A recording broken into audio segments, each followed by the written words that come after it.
Hello, if you've been here before, welcome back. If not, hi, my name is David. I make videos talking about media that I want to talk about. A little peek behind the scenes, I have two book tags that I'm going to be recording. I'm probably going to be releasing them pretty much back to back. Both of them I was tagged by Nicole's Bookish Nook. Thank you so very much.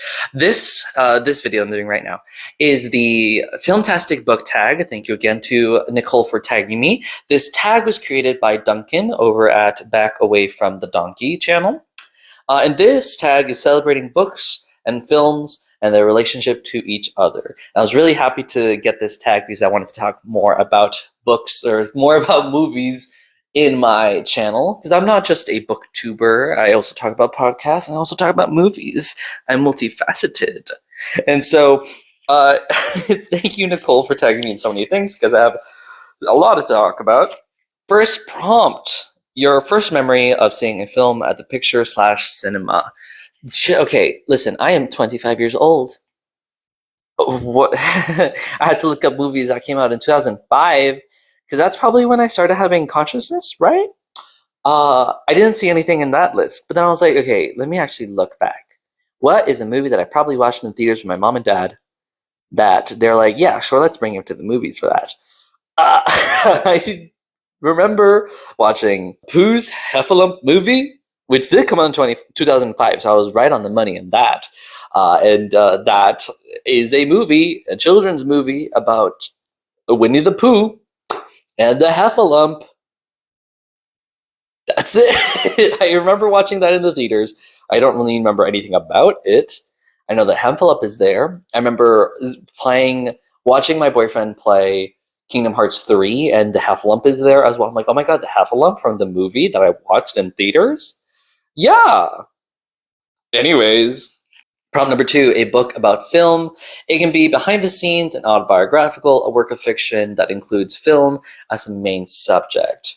And listen, I've talked about it a lot, but I have to mention House of Leaves by Mark Z. Danielewski. It is a story within a story within a story. And the main story that I enjoy about is the Navidson tapes, which is a movie, a fake movie within the book, that is about the Navidson family who move into the house on Ash Tree Lane, the titular House of Leaves, and it's haunted. Well, it's not haunted. You know that song that's been popular? I think I'm gonna die in this house. Brrr. Charlie XCX? That's a House of Leaves. And the Navidson tape is a really fun. There's the movie Navidson tape, and then there is a scholarly article about the Navidson tape written by Zampano, and then there is Johnny Truant, who is reading this scholarly article about the movie. But the movie does not exist; it's fake. Or is it? We don't know. But House of Leaves is about that movie, and I would love to get a chance to adapt specifically the Navidson tape. I don't care about Johnny Truant. I don't care about Zampano. I care about Will Navidson in the house that he's gonna die in this house. Brrr. Prompt number 3, a novelization/tie-in book. A few years ago, I found all 3 of the novelizations of Indiana Jones. And I love the Indiana Jones movies. So here we go. Indiana Jones, Temple of Doom by James Caan. Indiana Jones and the Raiders of the... Oh, it's not even in order.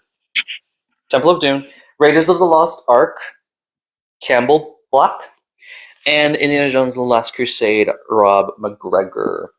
And I wasn't even in the order. There you go. These were kind of fun. I liked the Indiana Jones movies a lot, and these were ran after the movies. I think I preferred Temple of Doom and then Raiders and then Last Crusade. I didn't quite like this Last Crusade novelization, but both of these all 3 of them were pretty good. Really interesting insights into the movies, because they're like branded, right? Like they are, like, yeah, it's adapted from the screenplay by Jeffrey Boehm, adapted from the screenplay by Willard Huyck and Gloria Katz, and adapted from the screenplay by Lawrence Kasdan. And I really enjoyed them. I read. They're also pretty quick reads, but really enjoyed these novelizations. Prompt number 4, a film about writers slash writing. I remember watching Mary Shelley starring, oh my god, what's her name? Oh my god, I'm so sorry. Elle Fanning, that's it. Elle Fanning as the titular Mary Shelley. And I thought this was a fine movie. It's about Mary Shelley and her life and building up to writing Frankenstein. And I thought that Elle Fanning was pretty good in this. And I thought it was a fine movie. I don't really remember much of it. It's been a hot minute since I watched it. But I do remember liking it and being like, this is really good history. I don't know if it's super accurate, but I do remember the scene where she gets the idea of Frankenstein, and it's almost like, I believe, like shadows on the wall of Victor Frankenstein and the creature. And so that was really fun. I remember that. Prompt number 5, a film that brings back fond memories. I didn't really want to watch Lord of the Rings when I was younger. My parents liked watching it, but I didn't really care about it because I was like, oh, it's just some old movie that my parents watched. So I don't know. That's not cool, so I don't want to watch it. But then I saw that they were going to have a Lego game come out. And so I was like, hey, Mom, Dad, can I watch these, please?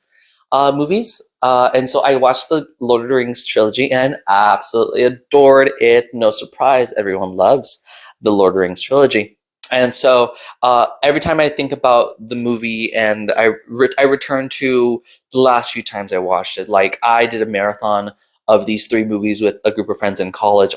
That was really fun.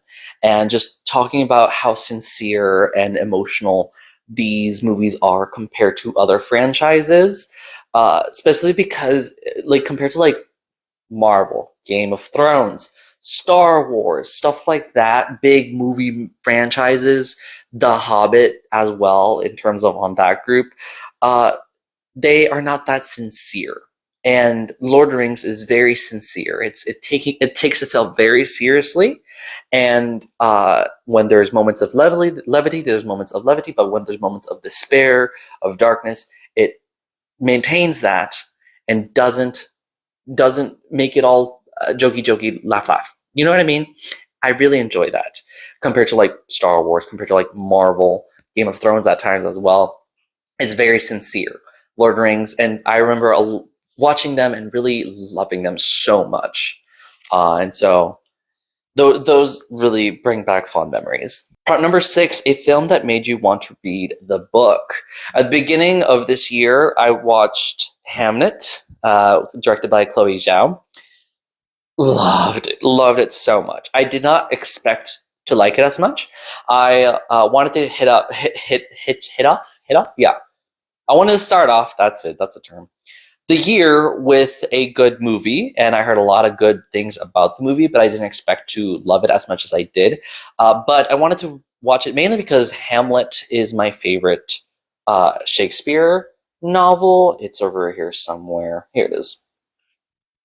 Hamlet, absolutely adore the Shakespeare story, and so I wanted to, watch something that's related to it, and find myself absolutely falling in love with the movie. And I want to read the book, the same. It's Hamnet, written by Maggie O'Farrell, and so I will eventually get to that. I need to have it physically. I need to buy it physically so I can have it and be like, "This is it. This is it. I will read it at some point." Prompt number 7, a book that made you want to watch the film. I read near the end of college Relic by Preston and Child, and absolutely surprised of how good it was. And because of that, I watched the movie The Relic, which came out in, I should have noted, 1990, I believe, something like that. And it was a pretty fine adaptation, not as good as the story, which is not a big surprise. I really like the monster design, though. But yeah, I watched the movie because I read the book, and I thought it was good. The main character, Margot Green, really good in both the book and the movie, and that's the best thing you can ask for. That the character is pretty good. This book is within a series of, it's Eloise Pendergast. Yeah, the first novel in the Pendergast series, and it's just grows and grows, but the movie doesn't have him, which I think is weird because Pendergast is a really important part of this book. But basically, the movie just combines two characters into one, and I think they chose the wrong character. So in the book they have Pendergast and then cop guy, I forget his name, Dagosta, working together, and then Marco is there as well. In the movie, Pendergast and Dagosta are just Dagosta, and I think they should have done Pendergast instead. But it is what it is. It never became a franchise like this book series did, so that's fine. Justice for Pendergast. He doesn't need my justice. Prompt number 8. A film based on a book/story that bear no resemblance to the source. I'm going to talk about Under the Skin. This is a display that I got for Christmas or a birthday, I forget. Loved the movie. Amazing movie. Scarlett Johansson is amazing. The score is astounding. It's a great slow burn. I read the book by Michael Faber, Under the Skin, and it's fine. It's fine. The movie is very minimalist and simplistic, but has a variety of things going for it. The book goes a lot more deeper into stuff and a bit more disturbing, but it shows too much that the horror becomes monotone. And so I think the movie is better than the book. And they're very different types of stories as well. It's basically the same thing of this woman who's an alien driving around in the Highlands of Scotland, picking up hitchhikers and sometimes killing them for materials, alien materials, because she's an alien. But the movie is definitely much better than the book. The book explains too much. Prompt number 9, recommend 5 films. Just recommend any 5 films? Okay. It Follows, an amazing horror movie about a ST demon that gets passed on from sex. And it's my favorite movie, the most favorite movie ever. The Shape of Water, Guillermo del Toro. This is Beauty and the Beast. Woman falls in love with Fishman. Also, gothic and in the middle of the Civil War. So fun. Cloud Atlas is 6 stories who inspire each other throughout decades. That is so powerful and so long. It's directed by the Wachowski sisters, and a third director. I'm so sorry. I should know who that is. Actually, I have the book for the movie, which is the one I had from the since high school. Tom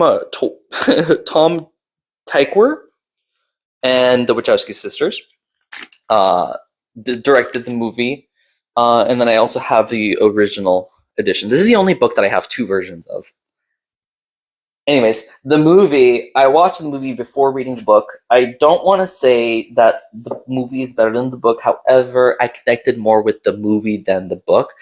But both are still amazing pieces of work, and I was changed by Cloud Atlas. Fuck, now I have to watch it again. The third one. 4th movie, Arrival, directed by Dallas Villeneuve, I believe. Yeah, I think that is correct. He also directed Dune recently. It is based off of the short story Stories of Your Life by Ted Chiang. This is a short story collection of Ted Chiang, and Story of Your Life, Ted Story, is the movie that is Arrival. Sorry, Amy Adams is amazing. And then what's his name? Jeremy Renner.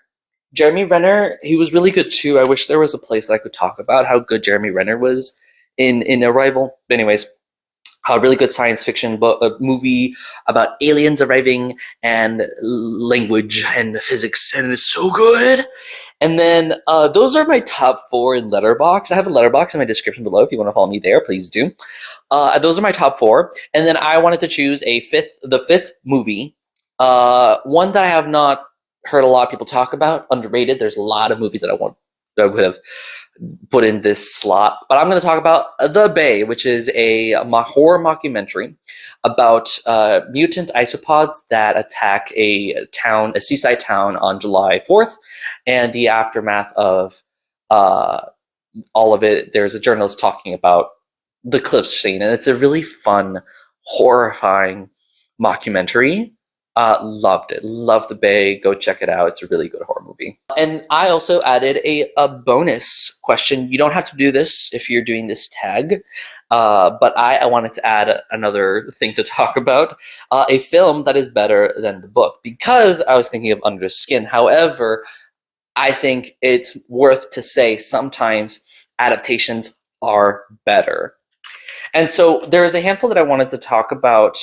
I wouldn't say that Annihilation, the movie is better than the book, but definitely I connected more with the movie than the book, similar to Cloud Atlas. But both of them are really good, also similar to Cloud Atlas. And like I kind of looked online to see like, hey, what are some movies that are better than books? A lot of people said Mockingjay from Hunger Games, which I am kind of inclined to agree. I did not quite enjoy the third book, but the third movie was also the last two movies of the series is split in half are good, but I also don't think that the movies are that amazing.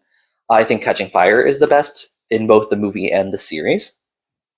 But definitely within that list of books that were better than movies. The Ruins by Scott Smith, which I read, I think, 2 years ago. And I watched the movie first, and then I read this book. And I much preferred the movie than the book. This was a slog. It is 500 pages, about 500 pages, and it is such a slow, it's not even a slow burn, because that would imply it's good. It's still well written. I will not discount the book. If you want to read the book, it's pretty good, but it's definitely a slog to get through and intense, and the ending does not match with the movie, and I think the movie's ending was really good. Oh, connection. The main character here, well, actually, there's not really a main character in this book. It's two couples. Okay, let's put a pin on the connection. Anyways, it's the movie and the book are about two couples that go to Mexico during a vacation, and they encounter two German tourists, one German tourist who his brother disappeared on a trip with a girl, and they go find a Mayan temple, Mayan ruins, and then they can't leave because the locals won't let them leave, and so they're beset by monstrous plants that try to kill them, and terrifying stuff, horrifying body horror as well, happen in the movie and the book. There are some things that happen to characters, like a thing happens to a character in the movie that happens to the reciprocal character. What am I trying to say? One of the couples, guy and a girl, something happens to the guy in the book that happens to the girl in the movie that I feel hits harder in the movie than in the book. Either way, what was I saying? The pin connection. So that was one couple. Couple B, because they're the lesser couple. The main couple, girl and guy, she is the first person to die in the book. Spoiler, I guess.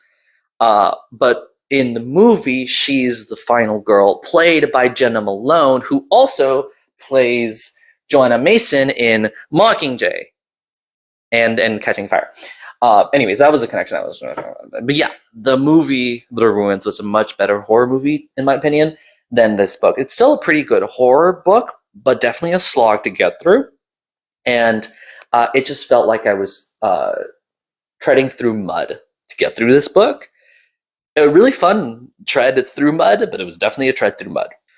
Okay, and that is the tag. The last question of the tag is a tag that some people. So I have tagged a handful of my booktube friends. If you want to do this, please let me know. Tag me in your videos. If you don't want to do that, that's all fine. Let me know what movies you love to talk about, movie adaptations, books, in general, I guess. Yeah. And yeah, thank you again so much to Nicole for tagging me in this tag. Really fun to talk about books. I want to talk about. Now I have to watch Cloud Atlas. God damn it. Anyways, thank you so very much for watching. Don't forget to like, comment, and subscribe. Share with your friends. Let me know what you think. Don't forget to be passionate, and I'll see you later.